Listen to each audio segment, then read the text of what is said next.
every revolution is easiest to see in hindsight. Today, we can clearly identify the birth of the Industrial Revolution, the Automobile Revolution, the Computer Revolution, or the Internet Revolution. Each of them left a mark on our civilization, visible in almost every aspect of our lives. But we often struggle to recognize revolutions that are still unfolding around us. Not everything is as obvious as the AI boom. Some symptoms of change are quieter, less electrifying. And yet, when we look back decades from now and compare the world before with the world after, there will be little doubt about the scale of what was happening. This is likely how we will view the greatest energy revolution of our time, one built above all on three pillars: the sun, batteries, and electric vehicles. Each of these pillars reinforces, strengthens, and accelerates the others. Together they form the foundation of a new energy, technological, and social revolution, one that is still in its early stages. If today's trends continue, then in a few decades the world around us may, in many ways, no longer resemble the one we live in today.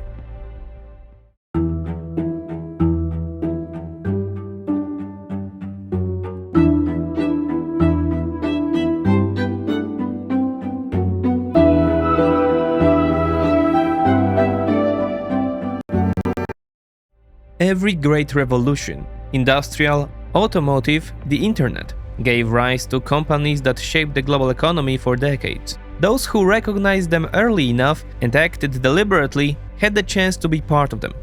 The energy revolution we are about to dig into is at exactly that stage right now. That is why I use XTB, the partner of this channel and a place where I manage my own investments. The platform gives me access to over 8,800 stocks and ETFs globally. So whether it is energy, AI, or industrial transformation, I can actually act on these ideas instead of just talking about them. And I can do it commission-free up to 100,000 euros in monthly turnover, which really matters when you are building positions over time. Because in moments like this, execution matters just as much as the idea. Just keep in mind that all investing carries risk. Pillar 1. The sun. An inexhaustible source. I know what some of you may be thinking right now. Solar panels? I have had them on my roof for 10 years. What is new about that? Where is the revolution? First, congratulations! You are one of the pioneers of the new energy system. And second, yes, those almost now ordinary-looking solar panels are still at the very early stage of development, at least when measured against the total scale of energy used by humanity. Solar power's path toward becoming one of the main and perhaps the most important source of energy for mankind is only now entering, quite literally, a cosmic trajectory. But before we go further, a brief technical note here. There will be a lot of numbers in this episode, so let us clarify two things first. Installed capacity, measured in gigawatts, is the maximum theoretical output of a power source. Actual generation, measured in gigawatt hours, depends on what is known as the capacity factor. For solar in US ranges from 20 to 30%. For nuclear power, for example, it is around 90%. So when we compare gigawatts of solar and nuclear power, we are not comparing the actual amount of electricity they produce. Now let's move on. We are witnessing an interesting moment in history. In 2026, global electricity generation from solar, wind, and nuclear power has essentially converged. Each now hovers around 225 terawatt-hours per month. But a quick look at the trends makes one thing clear. Nuclear generation will likely rise gradually, powered by the current nuclear renaissance. Wind will grow even faster. But solar power, if it stays on its current trajectory, could, in the coming decades, generate several times more electricity than wind and nuclear combined. How is that possible? The bird's eye view shown more clearly on this chart confirms that coal still matters enormously. It accounts for roughly 1/3 of the global electricity generation mix. But when we zoom in on the trend line for solar power, we begin to see the true scale of this revolution. Neither the rise of gas between 1995 and 2010, nor the equally impressive growth of wind power can match the breakthrough now taking place in solar PV. Each constructive projections suggests that solar generation could rise tenfold by 2046, from today's roughly 2,000 terawatt-hours a year to 20,000 terawatt-hours within the next 2 decades. But that may not be all. If we extrapolate the current trend in the newly added solar capacity, we may not need 20 years. We may need only 10. The pace is astonishing. In 2 years, global installed solar capacity almost doubled, from 1.2 to 2.2 terawatts. In 3 years, solar generation itself doubled, from 1,000 to over 2,000 terawatt-hours annually. Of course, another caveat is needed. It is hard to assume such astronomical growth can last forever. If we extend this line far enough, in about 202 years, we reach the total energy output of the sun itself, which is unlikely, to put it mildly. So yes, the curve will eventually flatten, but there is little evidence it wants to do so now. The temptation to normalize these trends has already punished even the biggest institutions, above all the International Energy Agency. By repeatedly assuming an early slowdown, the IEA has compromised itself. Almost every major IEA projection has strongly underestimated both the speed and scale of global solar deployment, as this chart shows. The yellow branches are forecasts trying to make PV growth look, quote, realistic. The black line is the actual historical trajectory, the stratospheric rise of solar power with no clear end in sight. As the annotation on this chart by The Economist puts it, on average, actual installations have exceeded 5-year projections by a factor of 3. In 2009, the IEA predicted that total installed solar capacity would reach 245 gigawatts by 2030. That target was reached not in 21 years, but in 7. Today, installed solar capacity is nearing 3,000 gigawatts, more than 10 times the IEA's 2030 forecast. It is hard to be more wrong, especially as the International Energy Agency. To quote the classic line, you had one job. In 2025, one source covered as much as 75% of global electricity demand growth: solar power. Why? Cost reduction.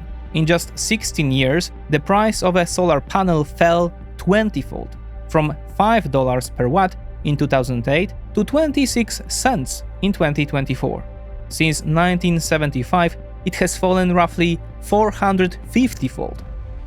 Looking across renewables as a whole, they have now surpassed coal in electricity generation for the first time in a century, the only brief exception being 1919, when coal production temporarily collapsed. In real, long-term terms, this is therefore the first such moment in history. Coal's share in the power mix did rise slightly between 1970s and 2010, but over the past decade it has fallen sharply, and relative to total electricity generation is now at its lowest level ever. The decline of coal's share is therefore a universal, transnational trend, visible even in heavily coal-based countries such as Poland and China. Speaking of my native Poland, the shift is slower here due to the country's deep economic and cultural attachment to coal, but it is still unmistakable. In 2000, coal generated almost 95% of Poland's electricity.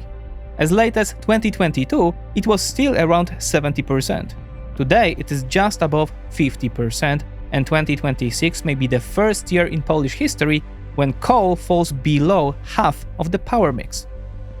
Another former coal champion is Australia. As recently as 2005, it generated about 90% of its electricity from coal, a resource it also has in abundance. 20 years later, that share has fallen below 50% and will soon be lower than the share of renewables. But the most important reference point remains the same: China. If someone says, "But China is still building coal plants," they are right. The point is that this fact has to be understood in context. China is still hungry for energy, so coal plants are being built, and being built quickly. In 2024, China began construction of around 95 gigawatts of new coal capacity, enough to power the entire United Kingdom twice over. It accounted for 93% of all new coal capacity worldwide, and more than half of global coal-fired electricity generation still comes from China. So does that mean coal is doing just fine? Not exactly. In the same period, Beijing has been adding many times more renewable capacity, while coal increasingly acts as a partial backup. This is why coal's share keeps falling despite new plants being built, from 73% in 2016 to 51% in 2025. And this is only part of the story. To say China has bet on solar power would be an understatement. Last year alone, China brought online twice as much solar capacity as the rest of the world combined. Its 256 gigawatts of new solar capacity was more than 3.5 times the size of Poland's entire power system in a single year. That shows that China's rise is not based only on cheap labor, stolen intellectual property, or industrial subsidies. The easy points to make. We also have to admit with humility that Beijing made a number of strong strategic decisions, often better than those made in Europe or the United States, and then executed them well. Betting on solar was one of the most important. On the other side of this strategic rivalry stands Donald Trump, who has been blocking approvals for renewable projects. On the first day of his second term, he declared a national energy emergency and soon after signed an order backing beautiful coal, unlocking $625 million in grants and $200 billion in cheap financing for the coal industry. The Department of Energy has already issued 19 emergency orders forcing operators to keep old unprofitable power units online, a total of 17 gigawatts. Meanwhile, Interior Secretary Doug Burgum has introduced a requirement for personal approval of nearly 70 types of decisions involving wind and solar projects on federal land, citing, among other things, their vulnerability to a quote drone swarm attack. As a result, as much as 57 gigawatts of new US renewable capacity has been delayed or cancelled. Federal courts have been blocking these moves one by one. The administration has already lost, among other cases, 5 offshore wind lawsuits in a row, but every month of delay is an advantage handed to Beijing for free. Yet, despite resistance from the federal government, the organic shift continues. Solar's share of the US power mix has risen to around 8% over the past decade, entering the same sharply rising curve that will keep appearing throughout this episode. California naturally stands out. There, solar has overtaken gas as the largest source of electricity. But do not assume that this is only the domain of Californian liberals. Conservative Texas is now America's largest generator of solar power, having overtaken California in recent months. And despite the alarmist and defeatist narrative, Europe is clearly ahead of the United States in this respect, and in one sense, even ahead of China. China dominates in absolute solar generation. It has 3 times more installed solar capacity than Europe, and 4 times more than the United States. But when it comes to solar's share of electricity generation, Europe at around 13% slightly exceeds China's roughly 12% and clearly outpaces America's 8.5%. So it should not surprise us that solar's share in the power mix increased last year in every EU member state. Hungary, Cyprus, and the Netherlands stand out for the growth of solar's share in the mix, while Germany, Italy, France, and again the Netherlands deserve attention for the nominal amount of new solar capacity added. Viktor Orban's Hungary can be criticized on many fronts, but when it comes to adapting solar power in Europe, no one really matched the Hungarians. In just 10 years, Hungary has shifted almost 1/3 of its power mix to solar, a major achievement. The solar revolution, however, is not reserved for large and wealthy countries. China is mass-producing solar panels for export as well. We have often reported on Beijing's strategy of wiping out, among others, European manufacturers in their own markets. But CCP policy is also enabling sudden energy revolutions in countries we would not necessarily see as pioneers of new trends. Pakistan, for example, imported 50 gigawatts of Chinese solar modules in just 3 years. Fine, but what about the popular claim that solar panels have short lifespans and lose efficiency as they age? Power plants are built for decades, but panels? Here solar is in an interesting position. Still young as a technology, but already mature enough to test such claims scientifically. Recent research by scientists from the University of Applied Sciences and Arts of Southern Switzerland is useful here. What did the Swiss find? The solar panels last much longer than originally assumed. After 30 years of use, they still retained 80 to 85% of their original rated output. And remember, we are talking about panels manufactured between 1987 and 1993. To sum up, we need to understand that this revolution is historically rapid, but still at a very early stage. Most of the figures above referred to electricity, and electricity is only part of the global energy demand. Total energy consumption, including industry, transport, and buildings, shows that the oil, coal, gas triad is still very much alive. Solar and wind remain only small fractions of total energy supply. 1.8% and 1.5% respectively. Europe illustrates this well. Yes, fossil fuels have fallen below 30% in electricity generation, but industry, buildings and transport remain heavily, sometimes critically, dependent on fossil fuels, as this chart shows. So what does solar have to say about that? This is where things start to get interesting. Current global energy demand is around 180,000 terawatt-hours a year. In 2024, as this chart shows, solar generated only about 2,000 terawatt-hours. But in 2024, in an article with the ironic title "Solar Power Won't Save Us," the Time Weekly noted that if solar maintained its 5-year growth rate of 23% a year, then by the end of 2046, it could cover all global energy demand at the 2023 level, and by 2050, it would still produce more than we needed, even if global energy consumption doubled. This is exactly the trajectory shown in one of the earlier charts. Of course, first, there is no reason why all energy should come from solar. Second, once we draw scenarios that look absurd from today's perspective, we run into many logistical barriers that will eventually flatten this trajectory. Let's discuss a few of them.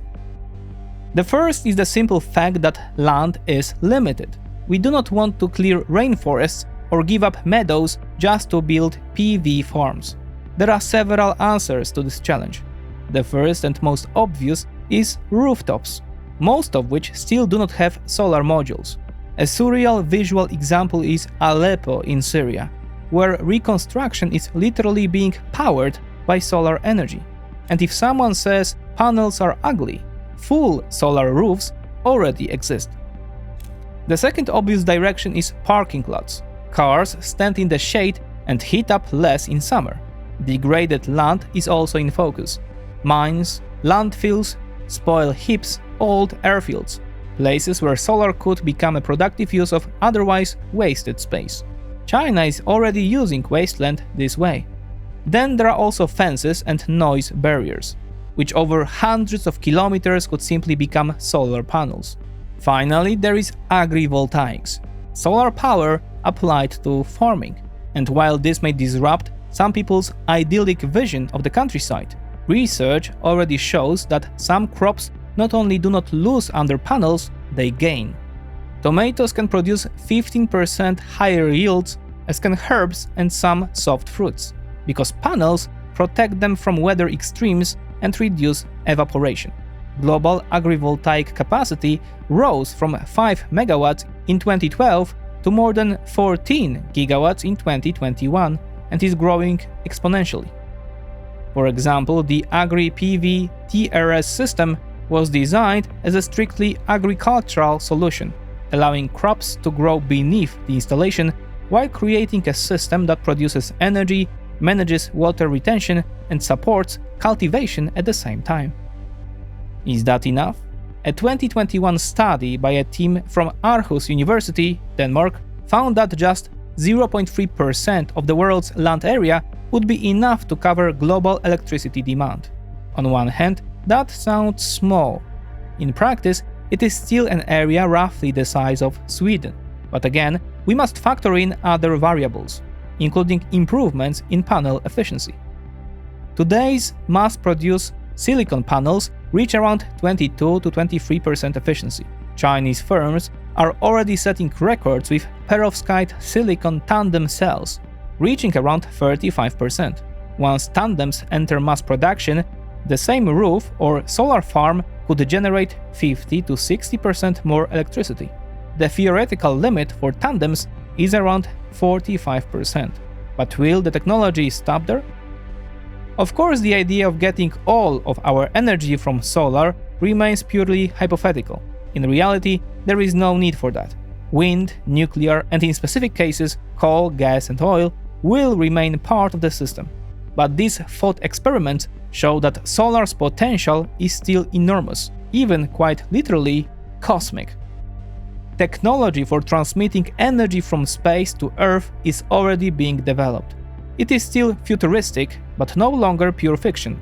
In 2023, Caltech's Maple mission wirelessly transmitted power from orbit to Earth, and further demonstrators are being developed by Japan, the United States, the United Kingdom, and above all China. The logic is simple. In space, panels have almost unlimited room and operate without night or clouds. The problem is the cost of launch and energy losses during transmission through the atmosphere. That is why a more realistic intermediate step may be not to power Earth from orbit, but to move some energy-hungry consumers, such as data centers, into orbit or onto the moon, where they could be powered directly by the sun. This direction is also helped by the fact that solar power has a very influential supporter, the world's leading quote space baron, Elon Musk, who has repeatedly described solar as the most important future energy source. In short, solar now holds the strongest cards, and it is only just beginning to win at scale. Pillar 2. Energy storage, the new flexibility. Until now, solar power's biggest problem was simple: the sun only shines during the day. And yes, if we look at the current power generation profile, even in a fossil-heavy country like Poland, we can see that from roughly 7 AM to 5 PM, solar comes in at full force and becomes the most important source of electricity in the mix. At night, the gap still has to be filled mainly by coal, and in the future partly by nuclear. But we already have technologies that allow us to use solar power after sunset. These are batteries, or more precisely, energy storage systems. The success of photovoltaics is now visible and fairly well established. Energy storage, however, is only just now beginning to follow a similar curve. Between 2021 and 2025, global battery storage capacity in the power sector grew by 1100%, from 17 gigawatts to 230 gigawatts, following a similarly exponential trend. According to the IEA, in 2025 alone, the world added 108 gigawatts of new battery storage capacity, 40% more than in 2024. Measured in energy terms, gigawatt hours, meaning how much electricity can be actually stored, the scale is even more striking. In 2024 alone, a record 200 gigawatt hours was added, bringing operational storage capacity to 375 gigawatt hours. In 2025, another roughly 250 gigawatt hours was added, meaning cumulative energy storage capacity now exceeds 600 gigawatt hours. This is a pace no energy technology has ever achieved, not even solar. Solar needed around 15 years for a similar 10-fold scale-up. Batteries did it in 4. The IEA explicitly calls batteries the, quote, fastest growing energy technology, and that excludes EV batteries, which are a second, even larger source of demand for the same cells. This chart from Professor Ray Wills shows that battery capacity deployment is outpacing even solar's extraordinary takeoff. It is the short burgundy line on the left. Where is most new storage capacity being deployed? You guessed it, China. Europe and the United States are trying to catch up, while the Middle East is also waking up. The pink bar in 2025 represents 3 gigawatts of storage capacity added by Saudi Arabia in just 1 year, showing that, much like solar modules, this revolution is now beginning to spread across the world. But someone will say, fine, in small systems maybe, but at scale, batteries make no sense because they are too expensive. Are they? Here the trend is moving in the opposite direction. In 1991, 1 kilowatt-hour of a lithium-ion battery cell cost $9,210. Today it is around $75. That is why solar plus batteries are becoming an energy killer duo. And not only during the day. Their costs are now starting to beat established players.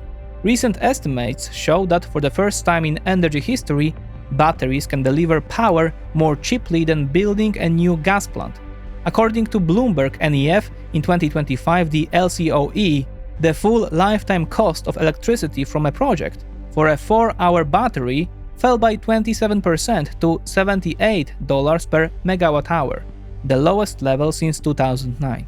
At the same time, the LCOE of a new CCGT gas plant rose by 16% to $102 per megawatt-hour, the highest on record. And if we take the full solar plus battery combination, the system actually being built at scale in 2025, the cost can fall to $54 per megawatt-hour. These are the latest figures from the International Renewable Energy Agency, or IRENA. IRENA adds that solar plus storage still cost around $100 per megawatt-hour in 2020, meaning the price has almost halved in 5 years. Since 2010, the cost of PV installations has fallen by 87%, wind by 55%, and batteries by 93%. The agency expects further declines in the next decade. This is the moment when the calculation stops being ideological, even without any climate argument, purely as a business decision. New gas and coal investments are increasingly losing economically to the solar plus battery duo, especially where the need is to cover daytime and evening demand. The best readers of this trend are those who know how to count money, big tech. Amazon recently bought the Sunstone Solar Complex in Oregon's Morrow County for $83 million, 1.2 gigawatt of solar and 1.2 gigawatt of storage. In 2025, 4 companies, Amazon, Meta, Google and Microsoft, accounted for half of all global clean energy contracts. Meta and Amazon alone contracted more than 10 gigawatts each. Microsoft signed an 8-year deal with Qcells for 12 gigawatt of solar, enough to power 1.8 million American homes. Altogether, Big Tech now has more than 84 gigawatts of clean energy under contract, up almost 70% in just 12 months. And despite appearances, Silicon Valley's motivation is not ideological, it is purely commercial. Excel increasingly says the same thing. In many use cases, solar plus batteries are the cheapest and most promising option. Let's add a few technical points. Batteries, of course, do not generate electricity by themselves. Their value lies in storing surplus power and releasing it when it is needed most. And here so-called battery duration is getting longer. Not long ago, 1 or 2 hour batteries were the standard, mainly used to smooth short peaks. Today, 4-hour batteries are becoming standard, and in some markets, 6 to 8 hour systems are emerging. That means real flexibility. The midday solar peak can be shifted into the evening demand peak. In other words, batteries are becoming system stabilizers. Crucially, it is not only batteries themselves that are getting cheaper. Their chemistry is changing as well.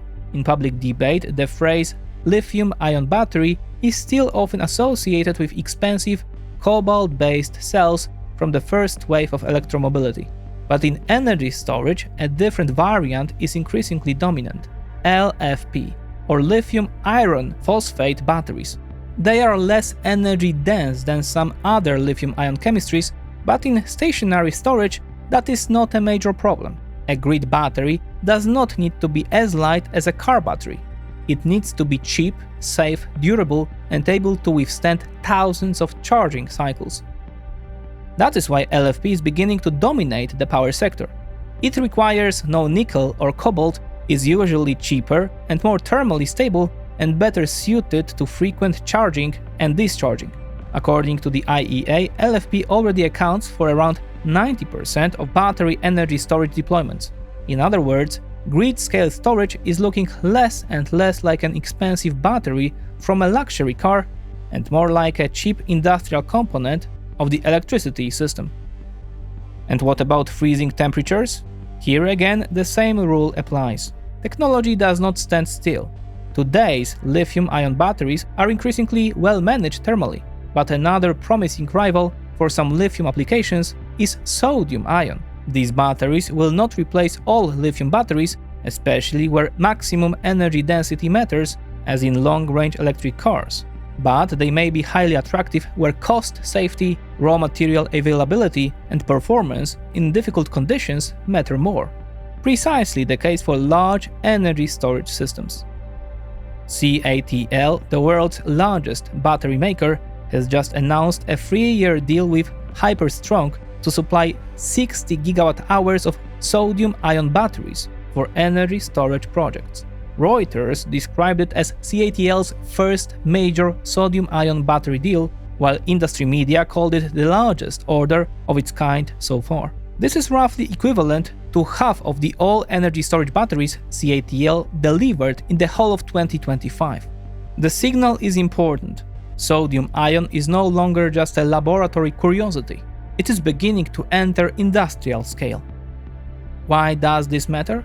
Because sodium is far more abundant and cheaper than lithium. There is roughly 1,000 times more of it in the Earth's crust, making it price less vulnerable to raw material shocks. Then there is speed of deployment. Gas plants, and especially nuclear plants, take years to build. Solar plus batteries can be deployed much faster. That matters greatly for the pace of the energy revolution, including the surge in electricity demand from AI computing. But with changes on this scale, challenges are inevitable. Solar and batteries are not a magical cure for everything. Their biggest problem is seasonality. PV plus a 4 to 8 hour battery can solve the daily cycle, but not the seasonal one. In countries with weaker sunlight, a solar panel in January can produce 5 to 10 times less electricity than in June. Even with better panel efficiency, where there is no sun, the panel simply cannot meet demand. For now, the answer is energy diversification.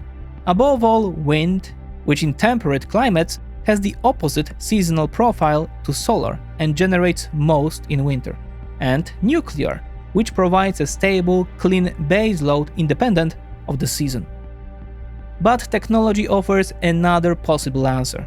What if we could take surplus electricity from summer sun, store it, and use it in the cold months? This is still a future scenario, but several solutions are already being explored. The most serious candidate is hydrogen. In summer, surplus solar power is converted through electrolysis into hydrogen, stored in tanks and used in winter. It can then be burned in a gas plant, except the gas does not need to be imported because it comes from summer sunlight, or converted back into electricity and water in fuel cells. For now, this process still loses a significant share of energy, but hydrogen remains one of the strongest candidates for seasonal storage at massive scale. Existing infrastructure can also be partly reused. Gas pipelines, salt caverns, once used for natural gas, and even gas power plants, since all major turbine producers already sell, quote, hydrogen-ready models. The Netherlands Stock is building 4 salt caverns for hydrogen storage, each with a capacity of around 200 gigawatt-hours, with the first expected around 2031. Similar projects are developing in Germany, France and Denmark.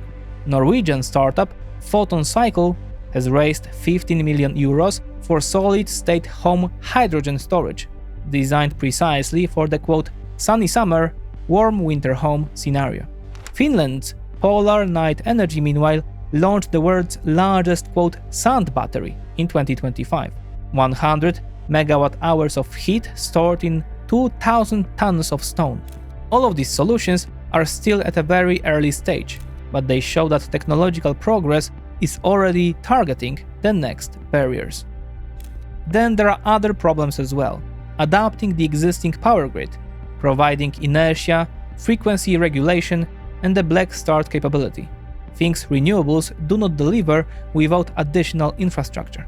Then there are hard-to-electrify sectors, such as aviation, ocean shipping, steel, cement, and petrochemicals, which together account for roughly 25 to 30% of global emissions. But these are problems of scaling a still young technology that is already winning economically in more and more applications. If the cost of solar power keeps falling and clearly outcompeting other sources, the technologies around it will mature as well. The revolution will pull behind it a long, almost cosmic tail of progress. After all, was the world already covered with millions of roads when the first cars appeared? And speaking of cars, Pillar 3, the electric car, returning to the throne. At the very beginning of this story, the internal combustion engine came surprisingly close to losing the battle over the basic power source of the automobile. In the year 1900, when the US car industry was still in its infancy, electric vehicles made up 38% of the market, second only to steam cars at 40%. Gasoline cars were a distant third with just 22%. And for a while, EVs looked like the most promising option.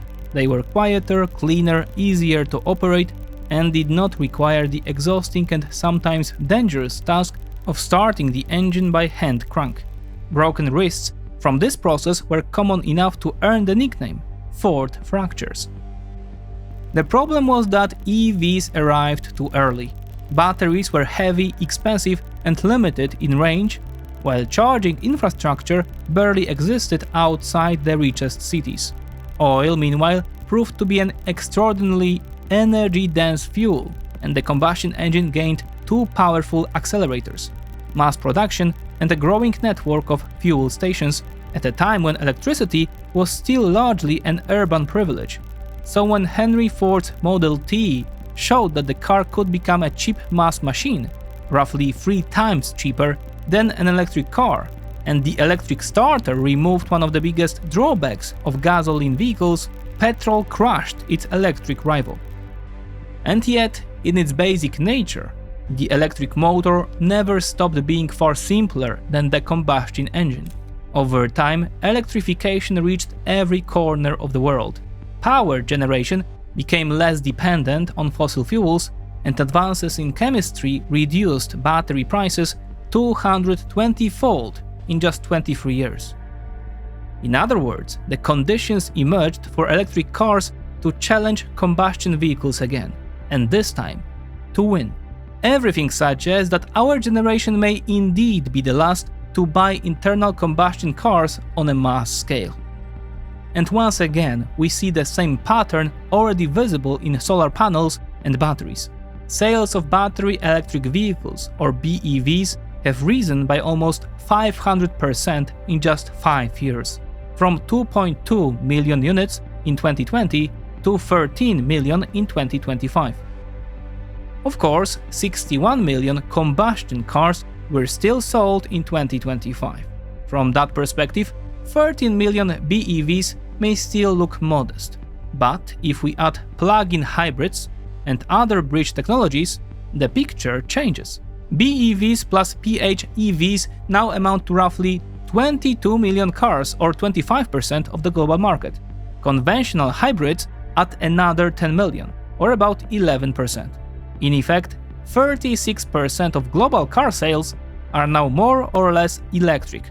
The peak of global sales of purely combustion cars is already long behind us. In absolute terms, the world now sells fewer combustion vehicles than it did 20 years ago. And yet, just 10 or 15 years ago, apart from the legendary Prius, even hybrids were still a rarity on the roads. Today, electric cars are eating into their combustion rivals. In some places, they have already eaten them. Norway needed just 13 years to carry out this spectacular transition from start to finish. Look at this chart. As late as 2012, combustion cars still accounted for almost 100% of new sales in Norway. Today, new combustion cars would fit on one large parking lot. In all of Norway, only 2,260 combustion cars were sold in 2025, compared with 172,000 electric vehicles. A knockout. Singapore may complete the same revolution in less than 10 years. Norway is the example of a completed transition. Singapore is close to finishing one. The ex-user Le Rafle tracks these curves and shows real-time trends country by country. Norway shows the basic pattern clearly: a rapid collapse in gasoline cars, an equally rapid rise in EVs, and plug-in hybrids acting as a bridge technology. Now someone may say, you are only picking ultra-rich societies. In general, yes, the richer the country, the faster the transition. The Netherlands, Belgium, Sweden and Iceland all show very rapid change. But take Albania. This small, still relatively poor Balkan country is seeing one of the fastest EV adoption curves in the world. On its current trend, it could complete the transition around 2032. Indonesia is moving even faster.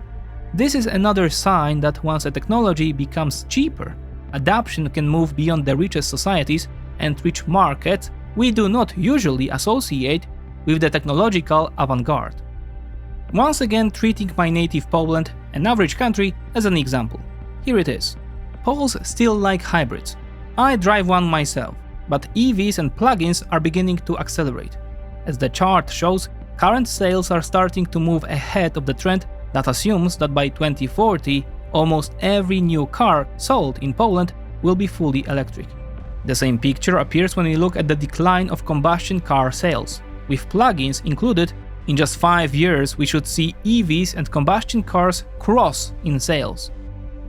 The fact that the shift is now reaching poorer countries like Albania or Indonesia shows that EVs are becoming more accessible not only because of subsidies, but because the whole system is beginning to compete with combustion cars on price. Especially when we count total cost of ownership, not just purchase price. This Financial Times chart shows the point. Maintaining an electric car is already much cheaper than running a combustion car. Fuel bills speak for themselves. But in many markets, even the purchase price of EVs is beginning to converge with combustion cars. Over a 25-year horizon, an EV may be 2 or even 3 times cheaper than a combustion car. If purchase prices really begin to move clearly in favor of EVs, the trend lines described above may become even steeper. It is worth visualizing this with a concrete example. The growing affordability of EVs and the progress of the technology can be seen in this graphic showing the modest Nissan Leaf, one of the electric models that has been on our roads for 15 years. After 15 years, the new electric Nissan Leaf offers 4 times more range, nearly 500 kilometers. Its charging speed has tripled, allowing it to add about 10 kilometers a range per minute, with a full charge taking less than an hour. Power has doubled, and yet its inflation-adjusted price has fallen by 36%. Of course, as with solar panels and batteries, China dominates here as well. We have covered this issue extensively on our channel. Beijing bet on electric cars and won. Hundreds of new car makers emerged in China, supported by subsidies, cheap energy, low wages, and deliberately thin margins. Reuters reported that the median margin of Chinese automakers in 2024 was just 0.83%. For comparison, before the EV revolution, typical carmaker margins were around 20%. But again, the electric revolution is not limited to China. In Europe, new EV registrations in March rose by more than 50% compared with March 2025, while sales of EVs made by European manufacturers are also growing rapidly. And yet someone will say, I can still fill my diesel in 5 minutes and drive 800 kilometers. Fair point. Most EVs today cannot do that. But first, driving 100 kilometers here in Poland in an EV is already roughly 3 times more cheaper, about $5 versus $15. Second, you can charge an EV at home, often at night and sometimes with your own electricity, much like a mobile phone. Third, trips of 600 kilometers or more make up only a tiny share of most people's driving. And fourth, the fact that charging at a station takes longer than refueling today does not mean it will always be this way. CATL has recently announced its Kill-in battery, with a claimed range of 1500 kilometers and a charging time of 6 minutes. This is another episode in its rivalry with another Chinese giant, BYD, which recently presented its Blade battery, capable of charging from 10% to 97% in 9 minutes. This is what charging a BYD Seal looks like. CATL is also developing the sodium-ion batteries discussed earlier for passenger cars. Its Tianxin 2 battery is meant to become the first mass-market sodium-ion battery. Compared with lithium batteries, it offers exceptional low-temperature performance. Even in extreme conditions, at -40 Celsius, the battery retains 90% of its usable capacity. The revolution is not limited to passenger cars. In China, electric trucks have already overtaken diesel and gas-powered trucks in sales. Of course, none of this means that combustion cars will disappear from our roads in 10 or 15 years. They will still be the majority, just as they are still in Norway. The second-hand market will keep circulating them. But year by year, they will fade, like dinosaurs. Some more conservative viewers may say, fine, but electric cars surely do not last as long as combustion cars. So far, there is little hard evidence for that. There are already 10 to 15-year-old EVs on the road whose batteries still retain more than 80% of their original capacity, even at the very high mileage. Broader, recurrent data, based on more than 30,000 EVs, shows the battery replacements, excluding major recalls such as the Chevy Bolt or Hyundai Kona, are rare, below 4% across the whole population, and much lower in newer models. Another shift matters too. Between 2015 and 2024, the average battery capacity in EVs rose by 167%. In other words, even a modern battery after serious degradation may still offer more usable energy than a brand new EV battery from a decade ago. And even when a battery no longer meets the demands of a car, it does not immediately become waste. It can receive a second life as stationary energy storage, where weight and energy density matter less. Only at the end does it go to recycling, because lithium, nickel, copper, aluminum, and LFP materials are simply too valuable to throw it away. This sector is called urban mining, the architecture of a new revolution. Our story is best illustrated by these 3 charts. On paper, they show 3 different sectors. In reality, they form one vast sector of the new global economy. Each of the 3 is a revolution in itself. Solar is on track to become the largest source of new electricity, and perhaps the most important energy source for humanity overall. Batteries give the system a completely new level of flexibility, and electric cars are proving to be simply a better technology for mass transport than combustion vehicles. This triad is inseparably connected, and together it will shape our lives over the coming decades. In fact, it already is. The strategic consequences and the consequences for everyday life will be profound. 1. The age of abundance is only gaining speed. The cost curve suggests that in a few decades, energy may become cheap in a way we do not fully yet understand. Cheap energy means cheaper water through desalination, purification and pumping. It means cheaper food through vertical farming and agrivoltaics. It means cheaper manufacturing, cheaper chemicals, cheaper transport, cheaper almost everything. For some, the age of abundance already exists. For many, it is only partial. For billions, it is still out of reach. But this new energy and social revolution is on a trajectory that could bring abundance to every corner of the planet. Some of our viewers sometimes write that we report only on bad times. And of course, the world has not exactly been spoiling us. But the perspective discussed here is not merely a missing piece of good times. At the right scale, it is one of the greatest processes of our era, perhaps larger than most of the negative developments that dominate our attention every day. Solar plus batteries may be the most democratic energy technology in history. A household can become a prosumer, both producing and consuming electricity. At a larger scale, a poor country can leap over the fossil fuel stage and move directly into a new era. Just look at the rooftops of a rebuilding Aleppo. Perhaps this will finally be an opportunity for Africa. Cheap solar modules and batteries could transform the landscape of this geographically fragmented continent, make life better, and even reduce the pressure for mass migration.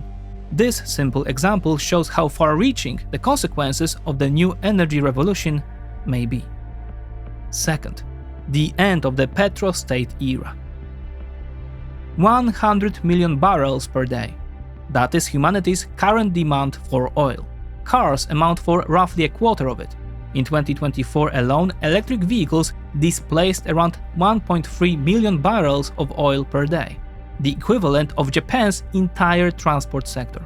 The mass supply of solar panels, batteries and EVs, and the resulting fall in the cost of electricity and energy more broadly, means a parallel decline in demand for oil, coal and gas.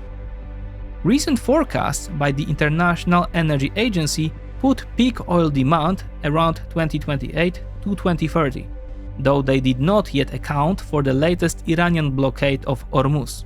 That crisis acts like a whip against countries critically dependent on fossil fuels. In the past, there was no real alternative. Countries forced to import hydrocarbons could only choose their sellers selectively, if not Russia, then Arabia or Qatar. But in reality, this entire system has long been hostage to random shocks and geopolitical agendas, imperial, authoritarian, or both. A new geopolitical energy architecture built around solar and renewables more broadly, batteries and EVs, dramatically weakens energy as a tool of coercion, blackmail. All or most electricity generation and perhaps in future a much wider share of energy will happen inside the country itself. Yes, new bottlenecks will emerge, including access to raw materials and components, but here technological progress repeatedly removes constraints. For example, through sodium-ion batteries, while the global economy adds competition and price pressure. This is very good news for Europe, which lacks large fossil fuel reserves on its own. The same applies to China. It is much worse news for the Gulf states. This is one of the key factors behind the UAE's exit from OPEC. The Emirates do not want their hands tied at a moment when in a decade or two, their golden goose may begin to starve. As demand approaches its peak, the calculations of producers with cheap barrels are changing fast. And waiting for your turn in a quota system begins to mean leaving money on the table, writes Jorge Leon, head of geopolitical analysis at Rystad. Iraq depends on oil far more than 90% of its revenues, Saudi Arabia more than 60%, the UAE around 40%. Countries such as Nigeria, Venezuela and Angola will also be hit hard. This is also bad news for the United States, the world's largest exporter of energy. Around 8% of US GDP rests on this pillar, far less than in the Middle East or Africa, but in nominal terms, still an enormous amount of money. That is why destroying a dependency that benefits America, even with a short-term dividend, is another reason why Trump's invasion of Iran was a strategic mistake. Of course, if the oil OPEC declines, new bottlenecks may arise: lithium, nickel, copper, graphite, and refining capacity. In part, yes, but the example of batteries shows that the new technology can disperse the raw material center of gravity. That is the first point. The second is that the new paradigm gives technology far more room to solve constraints. Is lithium a problem? Try sodium, which is abundant. This suggests we do not necessarily have to trade one dependency for another. Technology is democratizing access to development. Third, the biggest loser, Russia. For all the countries mentioned above, oil has been the main source of income and development, and broadly speaking, that is where its role ended. For the Russian Federation, however, losing oil and gas revenues would not only devastate the budget, it would also remove Moscow's central instrument of geopolitical blackmail and the main source of financing for its imperial ambitions. Officially, Russia depends on oil and gas for around 30% of its economy. But as we have argued several times, the real dependence may reach as much as 60%. That would mean the complete implosion of the current operating model of the Russian state. Perhaps the Kremlin saw this trajectory emerging in 2020 and 2021, and paradoxically, this may have been one factor pushing Russia toward the invasion of Ukraine, under the logic of now or never. But other parts of that calculation proved catastrophically wrong. Russia's prospects look grim. Until now, Moscow has, quote, priced itself in two ways: through hydrocarbons and through violence. But that violence was funded by hydrocarbons, which means raw materials were always more important of the two. An aggressive Russia may be able to field 1 million soldiers, but what good is that if it has nothing to arm them with? In other words, Russia is on a trajectory toward the destruction of its two remaining imperial assets, and maintaining nuclear forces is itself extraordinarily resource-intensive. It is genuinely difficult to imagine how Russia functions once these pillars disappear. The more optimistic scenarios include internal stagnation and decay, which is already underway, deeper vassalization by China, or a backward autarky cut off from the world. The darker scenarios for the Kremlin include a struggle for power, internal revolt, or even fragmentation into smaller entities. Fourth, the biggest winner, the planet and humanity. Have you noticed that in this episode we have not yet mentioned the crown argument for renewables, climate change? We have not ignored it because we deny it, but because the shift is not driven mainly by ideology. It is driven by economics. Yes, subsidies accelerated the change, but they are no longer the main engine. Cost reduction is a far more powerful driver of transformation than any central ideological agenda, however noble. For many people, the climate problem still feels too distant to shape everyday consumer choices. But if $200 a month stays in your wallet and you no longer breathe smoke from a chimney, the choice suddenly becomes very simple.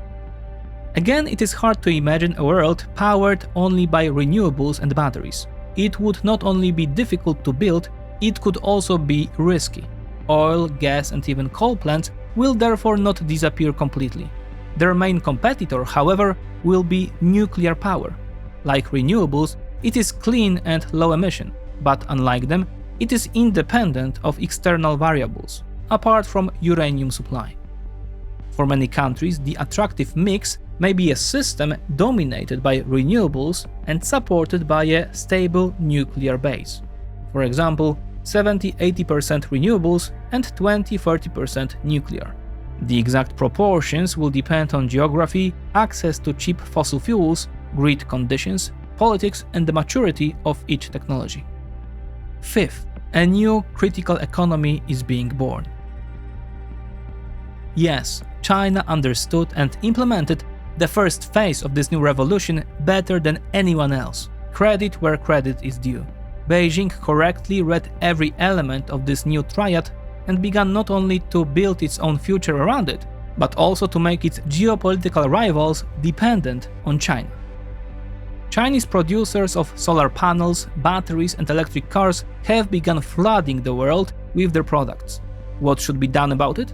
Accept it or resist it? This is a complex question. China built and is strengthening its dominance in two ways. First, through good decisions, strategic bets on new technologies, huge investment in development, and long-term industrial planning. This is the bright side of the moon. The dark side is the artificial suppression of wages, massive subsidies, extremely low margins, and the deliberate export of overcapacity. Why? To wipe out entire sectors of rival economies before they can react. So yes, despite appearances, this is not a level playing field.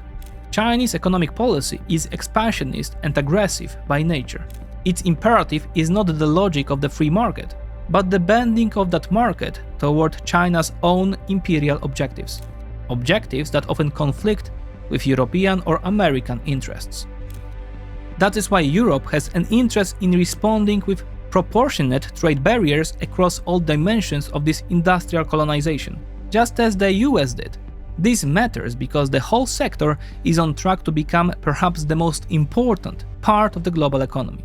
Handing over the keys to it for free would border on geopolitical suicide. Some will say that by limiting Chinese access, Europe is undermining its own development. In the short time, perhaps, though probably only slightly. In the long term, it is protecting it.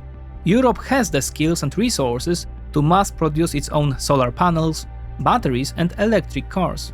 Yes, they will cost somewhat more than Chinese equivalents. But China's margin is simply being deferred into the future. Beijing can impose it in 30 or 50 years after moving the key hubs of competence to China and leaving European consumers and workers with the lowest margin, most primitive roles in a Chinese-dominated automotive, solar and battery sector. And by then, Omoda or Jayco will not be sold at a 0.8% margin, but a 20% margin. And dear viewer, if you already own a Chinese car, this criticism is not aimed at you. It is aimed at political decision makers. A consumer may think strategically on behalf of the state, but is not obliged to. Sixth, AI as the fourth pillar of the revolution. Cheap energy will also become the foundation of the next intelligence revolution.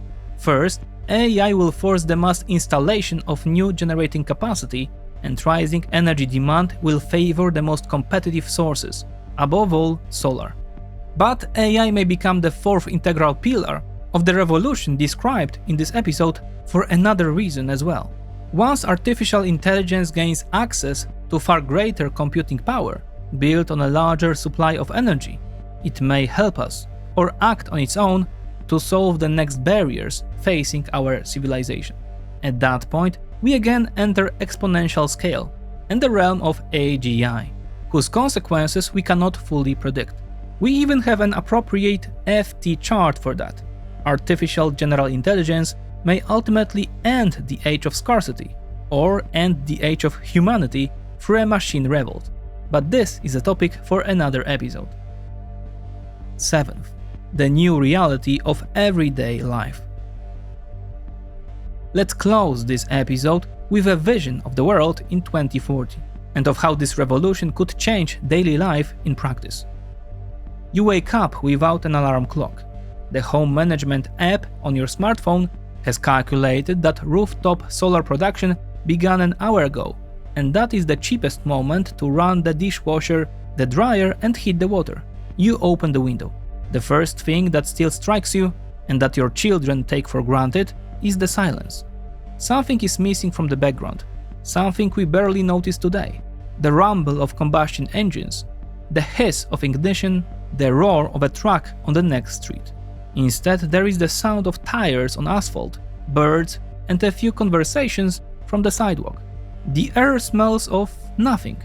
The word smog means to your grandson what typhus meant to us, a term from a history lesson. You go downstairs. The house you live in is also a power plant. Your electricity bill shows no costs, only revenue.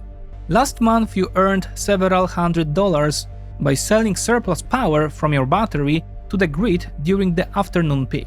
In winter, the heat pump replaced the furnace. No one remembers the smell of neighbor's chimney. Air conditioning, which in our time was still a luxury for the wealthy, is now as standard as a refrigerator. You walk out to the car. It is electric, not because you are an environmentalist, but because a combustion car has made no economic sense for 20 years. The car charged overnight from your home battery, which had been filled by the sun the previous day. Gas stations have been turned into mass charging hubs, with one petrol pump left for classic car enthusiasts. A full charge takes 5 minutes, just enough time for a small espresso. On the way to work, you pass noise barriers. Each one produces electricity. You pass a shopping center parking lot, every space covered by a solar canopy.